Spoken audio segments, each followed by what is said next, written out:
Nemo ang Batang Papel. Kwento ni Rene O. Villanueva.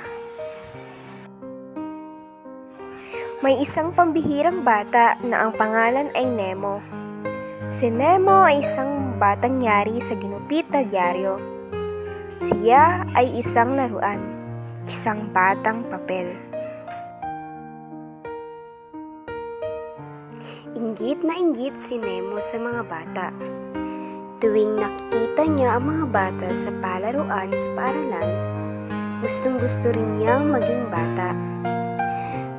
Gusto kong tumawa tulad ng totoong bata. Gusto kong tumakbo tulad ng totoong bata. Gusto kong maghagis ng bola tulad ng totoong bata. Sabi nila, kapag may hiniling ka raw na gusto mong matupad, kailangan mong sabihin ito sa pinakamalayong bituin sa langit. Kaya isang gabi, matiyagang nagbantay sa langit si Nemo. Hinintay niya ang paglabas ng pinakamalayong bituin. At nang makita niya ito, sinabi niya ang kanyang hiling. Bituin, bituin, tuparin ngayon din. Ako'y gawing batang masayahin. Pumikit ng mariing-mariing si Nemo. Naramdaman niyang parang umiikot ang paligid at nagkakagulo ang mga busina ng sasakyan. Totoong bata na si Nemo. Kasama niya ang kanyang totoong tatay na walang trabaho at totoong kapatid na ang ingay-ingay sa isang masikip, makipot at tagpi-tagping totoong bahay.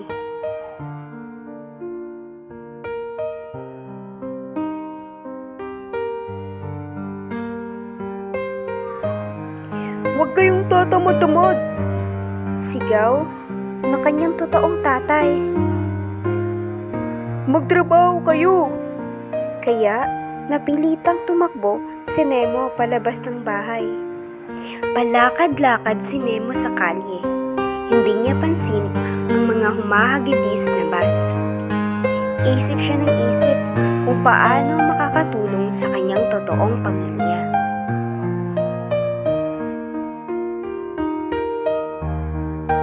Kahit bata pa, napilitang maghanap buhay si Nemo. Sa umaga ay nagtitinda siya ng dyaryo at sumasabit sa mga bus. Sa gabi ay nagtitinda siya ng sampagita at humahabol sa mga kotse.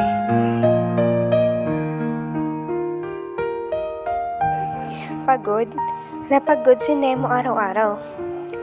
Pakiramdam niya, pabilis ng pabilis ang kanyang pagtanda. Kaya, naisipan niyang pumasok sa eskwelahan. Pero dahil marumi ang kanyang suot at wala siyang sapatos, inirapan lang si Nemo ng libro. "Hindi ka bagay dito," sabi ng libro. "Ang baho-baho mo." Nagalit sa kanya ang mesa. "Ang dumi-dumi mo."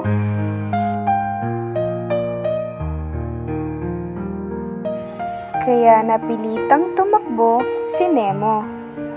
Nagtatakbo siya ng nagtatakbo hanggang makarating sa gilid ng dagat. Sinabi ni Nemo ang problema niya sa dagat, pero nakikab lang ito. Sumama si Nemo sa iba pang batang lansangan. Nagtipon-tipon sila sa isang parke. At sa dilim ng gabi, nagsimula silang maglaro at magkantahan. Nalaman ni Nemo na marami pa palang batang tulad niya. Mga batang lansangan, mga batang kailangang maghanap buhay dahil sa kahirapan. Tinipon ni Nemo ang iba pang batang lansangan. Na magkwentuhan sila, nalaman nilang pare-pareho pala ang kanilang gusto. Mapagmahal na magulang, maayos na tahanan, masayang paaralan, at sapat na pagkain. Sabay-sabay silang tumingala sa pinakamalayong bituin sa langit. at hiniling nila ang lahat ng ito. Bituin, ngayon din kami gawing batang masiyahin.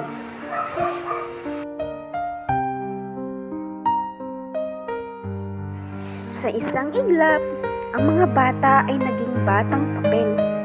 Inilipad sila ng hangin. Kay gaan-gaan ang kanilang pakiramdam. Isaya-saya nila dahil malayo na sila sa magulong pamilya.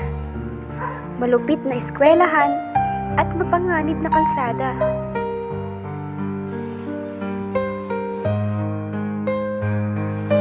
Nagtataka ang mga nakakita sa mga batang papel. Marami ang naawa sa kanila.